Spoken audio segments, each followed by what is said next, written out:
Shalom, shalom, shalom. I want to give all glory, honor, and praises to Yahweh, Bahashem, Yahweh Bahashem, Rakak Wadash. Double honors to the elders and apostles of Great Millstone. Peace, blessing, and salutations to the hopeful elect scattered abroad, teaching His word in truth and sincerity. I'm back with another lesson through the spirit and power of Yahweh Bahashem Yahushai. And today we're going to talk about the false concept of hell, right? The stronghold that we were taught when we were in Christianity. And you got other camps, right? Israelite camps teaching this false narrative too, right? A subterranean place that wicked people go to when they die. And these concepts were introduced to us by the Roman Catholic Church, and they got it from Greek and Egyptian mythology, right? You got the god of the underworld, Hades.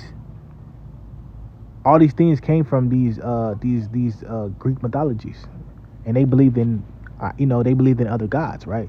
They were heavy into idolatry because we understand that the gods of the nations are idols. So they believe in idolatry, and they bring these concepts from their beliefs into the scriptures. And, and I watched Apostle Hart's video, and he said that this is a topic we should go into. So, I'm going to go into this and get a few precepts, and Lord willingly, this lesson is edifying. So, first and foremost, I want to get Genesis. Let's go to Genesis 37 and 35. It says all his sons, and this is talking about Jacob. How Joseph got sold into slavery, but the sons told him that he was mauled, right? So Jacob thinks that Joseph is dead. All his sons and daughters came to comfort him. This is Genesis 37 and 35. All his sons and daughters came to comfort him, but he refused to be comforted. No, he said, I will continue to mourn until I join my son in the grave. So his father wept for him, right? So let's go into that word grave in the blue letter. This is Genesis 37 and 35, and let's go to the blue letter and see what that word is. It says into the grave, right? And we look into the word grave, and it says Sheol, right? Strong's H 7585. Sheol. Sheol. And it says second entry, Sheol. Right? So it says Sheol, underground or underworld, grave, hell, pit, underworld. It says Sheol, the Old Testament designed for the abode of the dead, place of no rest, without praise of God, wicked sent there for punishment, righteous not abandoned to it, of the place of exile, extreme degradation, right? So we know that he believed that Joseph died, or Joseph was in the grave. So it's not wicked people, because we know Joseph wasn't wicked, because it says wicked sent there for punishment, right? So we know that's not the case here, right? So we understand it's a grave, hell. It says grave, hell, pit, right? And it has the word hell there. So Sheol is synonymous with hell, or grave, which is a pit.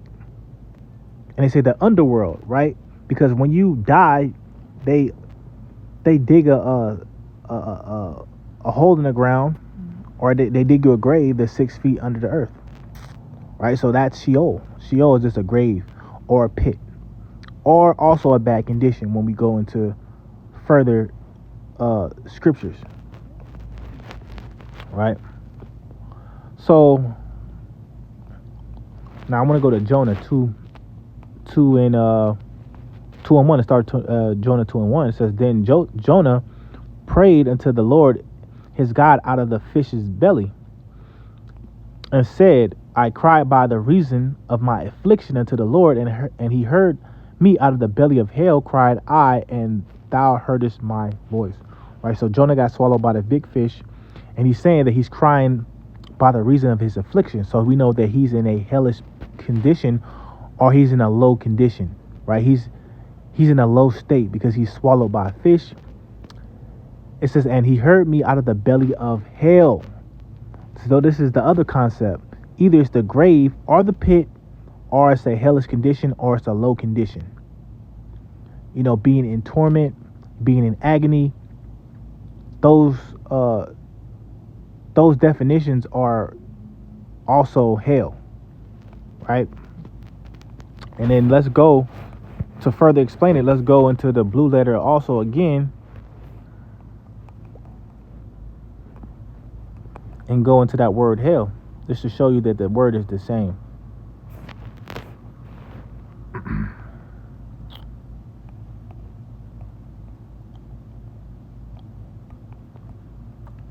This is Jonah 2:1. Right, because our job is to cast down these strongholds on people's minds.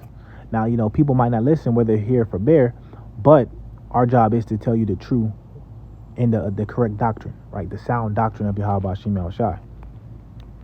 So it says, out of the belly of hell, and it's actually the same word. We just went into it. Strong's H 7585. Sheol, Sheol. And second entry, Sheol, Sheol. Right, so Sheol is synonymous with grave or hell. So grave and hell is the same thing. It's either a hellish condition or it's the grave or a pit. That's what hell means. So when people get this concept of a fiery place that you go to for the wicked when you die, a subterranean world, that's a spiritual realm, that's not correct. Right?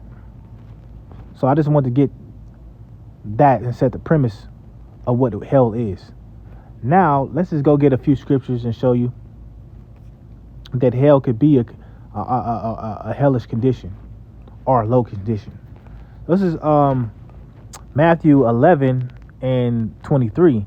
And thou, Capernaum, which are exalted unto the heaven, shalt be brought down to hell. Right, so we know that hell and heaven is also conditions that can be on the earth. We know there's different types of heavens.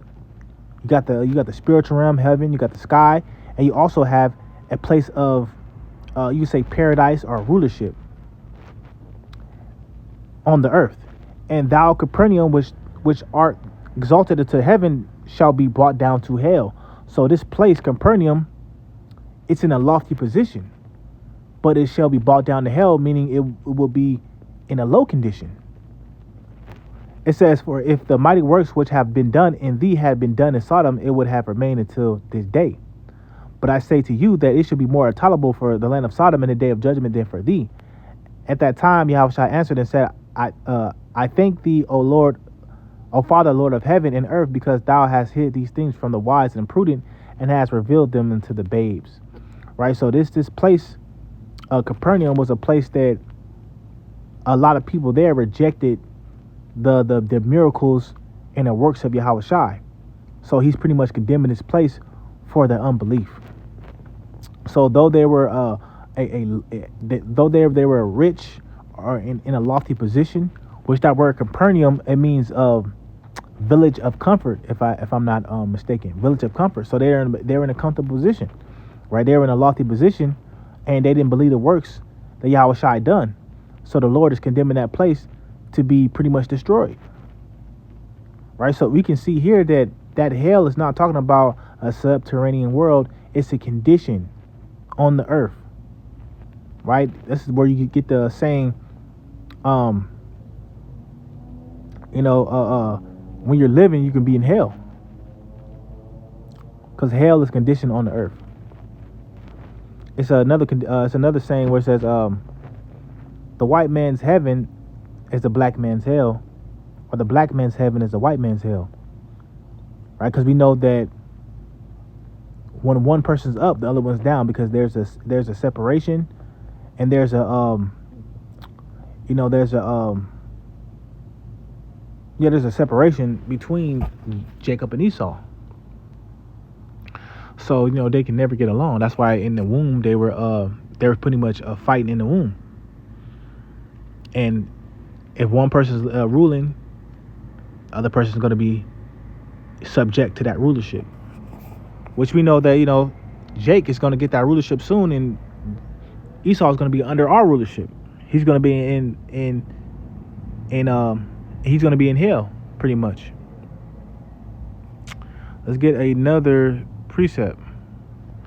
This is Amos 9:2. It says, though thy dig into hell, then shall my hand take them. though they climb up to heaven, thence will I bring them down. And let's just read the first verse real quick.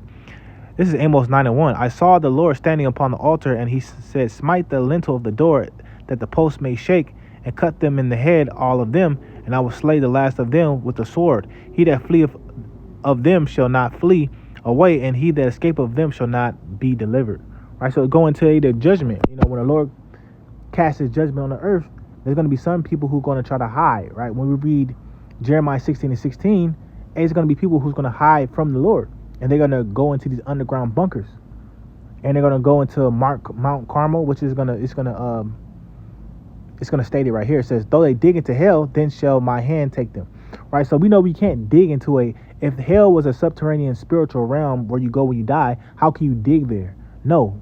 If you look at the definition of what we read that Sheol or hell was, it was a grave or a pit. Right. So they're digging a grave or a pit under the earth, and they're, hollowing it out so they can have a facility there so they can hide from the presence of the Lord, which I believe states that in Revelations, the 6th chapter, which let me get that. Right. Because we know that, hey, it's a lot of different ways to say things, right? You got these metaphors, you got dark sayings, right? And the Bible uses these a lot, so we have to understand when these things are being used. These parables and figurative language is being used in the scriptures. This is Revelation 6:15. And the kings of the earth, and the great men, and the rich men, and the chief captains, and the mighty men, and every bondman, and every free man, hid themselves in the dens and in the rocks of the mountains, and said unto the mountains, rocks, fall on us, and hide us from the face of him that sitteth on the throne, and from the wrath of the Lamb. Right, so people are going to hide themselves. Right, you're gonna have people hide themselves literally inside of mountains. You got Esau Edom building underground bunkers, where he's going to hide into when nuclear destruction hits Babylon the Great. We're going to go to Jeremiah 16:16 also.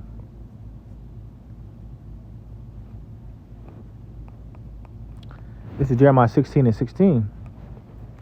It says, behold, I will send forth many fishers, said the Lord, and they shall fish them. And after I will send forth many hunters, and they shall hunt them from every mountain and from every hill and out of the holes of the rocks. Right, so the elect is going to get Esau, Edom, and these different nations that are hiding in these bunkers. They're going to get them out of the rocks, out of these bunkers, and put them into captivity. Right, so I just wanted to get that just for edification. So it says, though they dig into hell, then shall my hands take them. Though they climb into heaven, thence will I bring them down. Right, so this heaven is talking about the sky.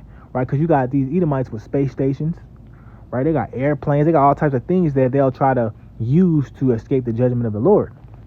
And though they hide themselves into top of Carmel, which is a mountain, I will search and take them out thence. And though they be hid from my sight in the bottom of the sea, thence will I command the serpent, and he shall bite them. So Esau Edom has facilities in the sea, but you got Leviathan, which is, these Edomites are show Leviathan as like Godzilla or the Kraken, right, in Greek mythology. But a Leviathan is a true, it's a real monster that's in the sea that the Lord is going to let loose in the last days to destroy Esau's facility under the sea. Right, so this is just showing you that that hell concept is just in this context, it's a pit, or it's a facility that is going to be under the ground, right? So you're going to have these Edomites digging pits in the ground and the earth and building their facilities inside the ground, inside the earth, right? Which further shows you that hell is not a subterranean place, but it is a pit or a facility that's in the ground, dug in the ground. Right, let's go into another precept. This is Revelations 20:14. So it says, and death and hell were cast into the lake of fire. This is the second death. So it said death and hell were cast into the lake of fire. So how can death itself be cast into hell? Don't make no sense. Well, if you look at it in the same definition that we gave you, hell being a condition, the conditions of death and hell being in a low condition are going to be cast into the lake of fire, which is the second death, which is the nuclear destruction. So for the elect of the house of Israel, these different conditions of dying, because we know Yahushua conquered death, and the elect are going to be joint heirs with Yahushua, and they will conquer death also, right? They will be immortal beings that cannot die. It states that in, I think it's 1 Corinthians, which we might as well just get 1 Corinthians. And then I'm going to go back, 1 Corinthians 15, and I think we can start at 51. I believe this is where it's at.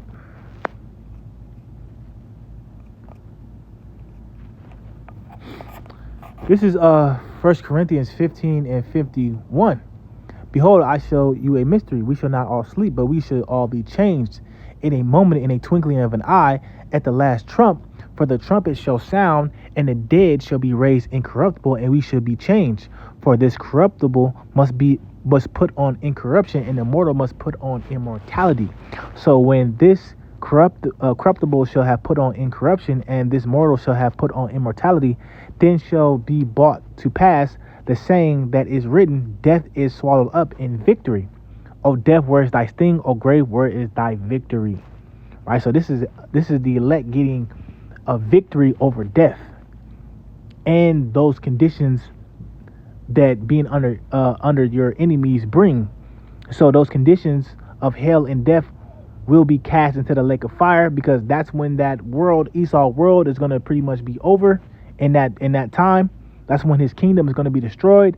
And for the elect and the 144,000 and the innumerable multitude, the elect, for them is going to be immortality. It's going to be paradise. So that's how death and hell can be cast into the lake of fire, because it's conditions that will no longer exist for the elect going forward. Right. So, and let's keep on going. Let's further prove it, because they say when you die, you pretty much, if you're wicked, your soul goes to the underground. It goes to the subterranean world of hell. But let's go into Ecclesiastes and show you where your soul goes when you die. Right? All these things can be proved in the scriptures. So it wouldn't make sense for us to have any other doctrine or concept of what hell is. Where are we at? This is it right here.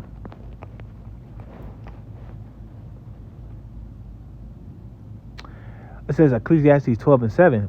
Then shall the dust return to the earth as it was, and the spirit shall return unto God who gave it. Right. So your spirit returns to the Lord. Right. And this is for everybody. Everybody's spirit returns to the Lord.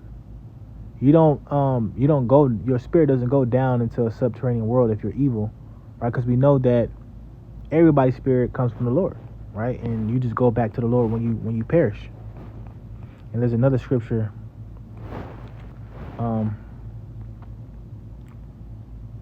There's another scripture. It might be in Ecclesiastes 3. Let's see.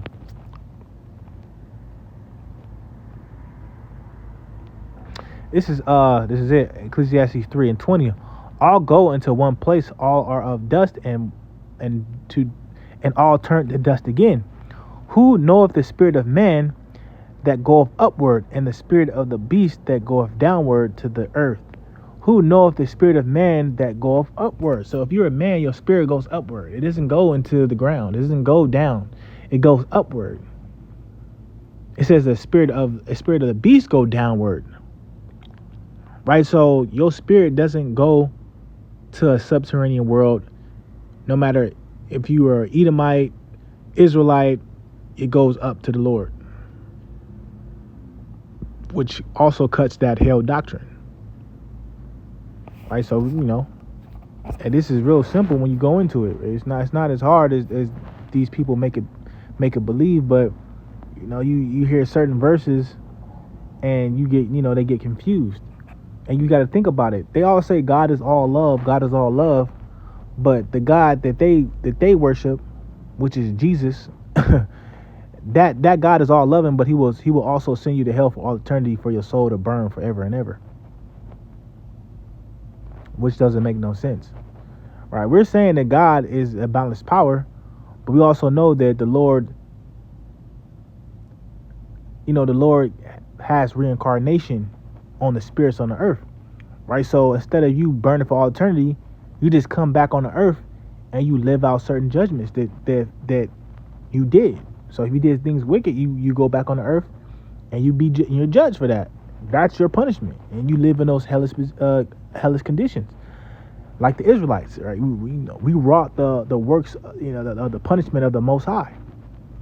Right, so now you got Israelites as a whole in the hellish condition on the earth, being subject to their enemies. Right, that's our punishment.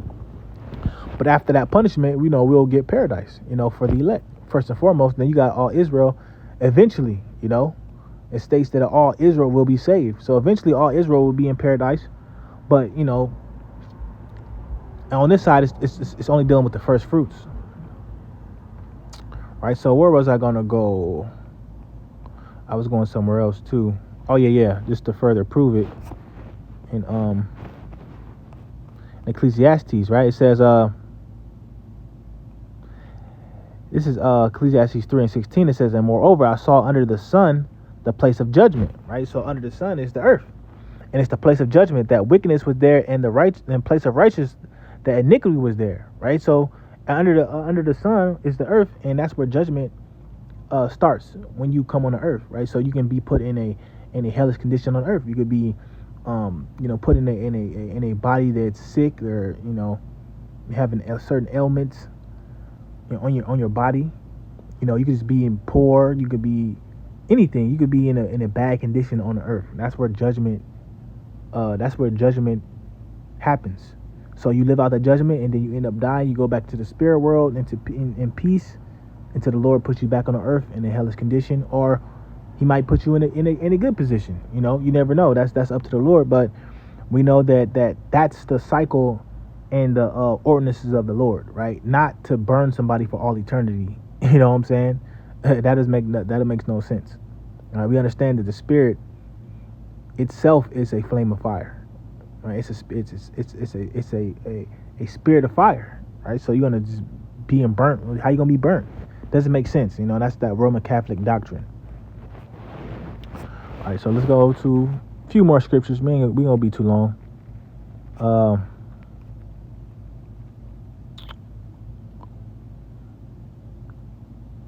I'm trying to make sure I hit all these points.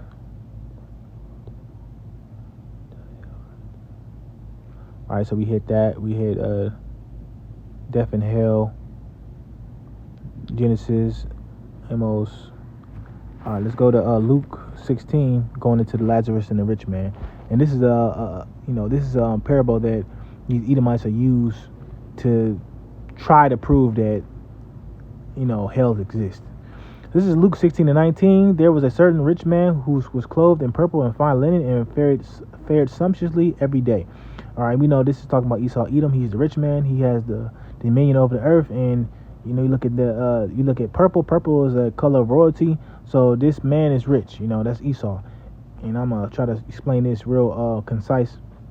There it says, and there was a certain beggar, and his name was Lazarus, which was laid at the gate full of sores. Lazarus, so this is a symbolic of the Israelites, right?